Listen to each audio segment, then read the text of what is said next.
Hi drummers, Garey Williams here, and today in this video on technique I'm going to talk about the triple and quadruple stroke rolls. So one of the easiest ways to get comfortable doing this is to simply learn how to let the stick bounce until it stops bouncing. So finding that sweet spot on the stick, the balance point, just want to lift it up and drop the stick like this. Just do that a few times. Clearly the first several rebounds are kind of slow, and then they progressively get faster until it just buzzes out. So now what I'm going to do is try this in the other hand here. Here we go. Just make sure I got the sticks held.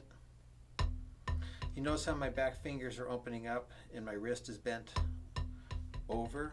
The reason for that is I need lots of room for the back of the stick to teeter-totter, so you need to be paying attention to what's going on with the back. This way I can sort of match speeds. Pretty close. So then the next thing is just to drop it, and after 4 rebounds, pick your hand back up. Might have to do this a few times to get it to be exactly 4. But notice I'm just holding my hand still and allowing the stick to continue its rebound. Same thing over here. It's really that basic in terms of principle, not that easy to do successively. Let's try them in unison. Good. That's pretty good. So now,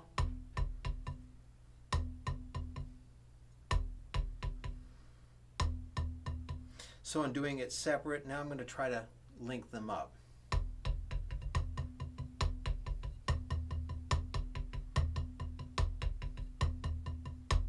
So if I want to increase the speed of the bounce, I have to pinch the stick ever so lightly with my thumb and index finger. So we're going to try that.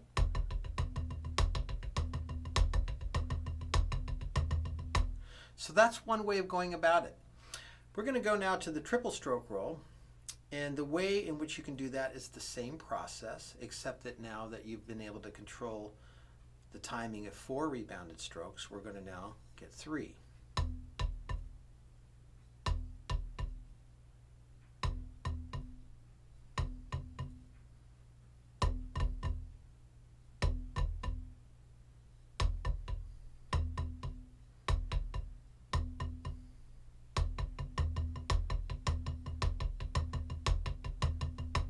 So there we got the triple bounce. So if we want to go faster again, we just pinch the stick ever so slightly more.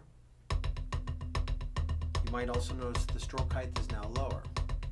I really believe in the bounce principle of a basketball rebound. If you want the ball to dribble really fast, it's very close to the floor. So the distance is really key in speed. So the shorter the distance, the faster the speed.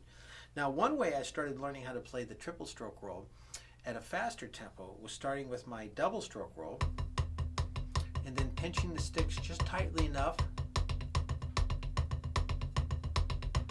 turn that into a triple bounce, and a little tighter, that's a quadruple bounce. So I don't really use the quadruple bounce in my playing necessarily. Occasionally I may throw the stick down, it will bounce, but it's not like something I do on a normal basis. Triple bounces, yes, and certainly when I'm playing some cymbal parts and certain things on the snare drum. But for the most part, it's double strokes, but occasionally I'll press into that triple stroke with squeezing a little tighter and getting 3 bounces per movement. The idea of doing the quadruple stroke roll is to give you that headroom with bounce control. Instead of just stick control, we're really working toward controlling the rebound of the stick, or what I like to call bounce control. So learning how to control 4 free rebounded strokes, then down to 3, will make your double stroke even easier because it's more difficult to do more than less. So experiment with these 2 different kinds of rolls to see if you can learn how to drop the stick, get the timing, the grip, the hand position. All these little factors will really teach you a lot about rebound and becoming sensitive to all the subtle things with your fingers, wrist, arms, using gravity, height, rebound, stick position, grip. All these things are going to really reveal themselves if you experiment with this. So I invite you to try and do that and see if you can go back and forth between the double, triple, and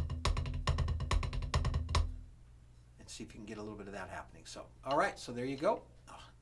Start practicing this stuff so you can become really good at controlling the rebound of the stick. We'll see you in the next rudiment video. Take care. Bye-bye.